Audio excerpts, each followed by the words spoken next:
Who has been the biggest disappointment for the Canadiens after the first 11 games? I'm going to put a group together, not just one player, I would say the whole Habs blue line, that the defense this year really has not been very good.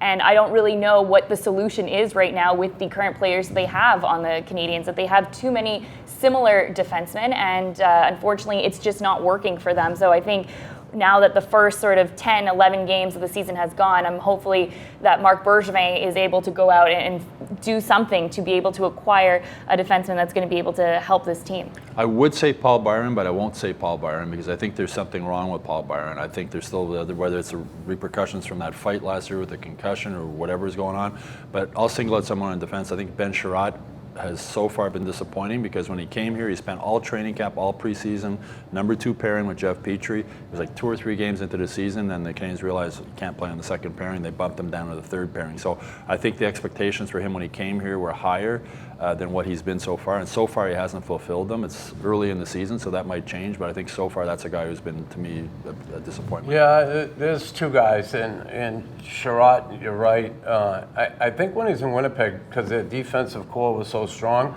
it hid some of those warts, if you will, as far as Ben Sherratt's defensive play and the way he's been here. But I'm going to say Paul Byron. Paul Byron, regardless of what happened last year, if he's not good, get out of the lineup, put somebody else in there. He's a guy that this team has to rely on. His speed, his ability to kill penalties.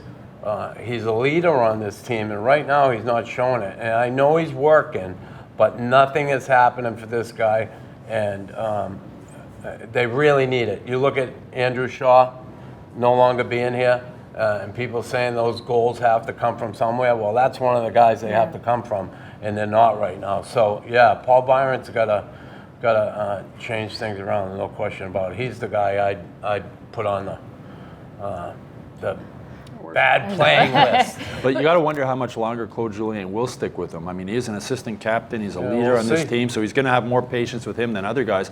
But you just haven't noticed Byron. Yeah. No. Like you watch games from the press box, you don't really notice him. And that used to always notice Paul Byron 2 or 3 times a game, whether it was getting a loose puck, a breakaway on a shorthand. But he hasn't been noticeable out there. He's been almost invisible. Yeah, just away from not scoring goals. It's as he said, that he's not being a difference maker in the game to say, oh, what a shift by Paul Byron. We haven't said that at all this year.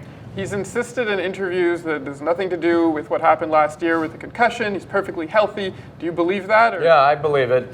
Listen, he got dinged. He's had all summer. I'm sure, unless it's some other injury with his body, but I don't believe that has anything to do with what's going on with him. Well, he also got hurt in the preseason. They said it was a neck injury, but he took a blow to the head and he missed some of the preseason. There's something's not right. Like there's something not right with Paul Byron. He said the effort's always going to be there with Paul Byron, but it's just not happening for him right now. Okay, go to hockeyinsideout.com now and check out this week's full episode.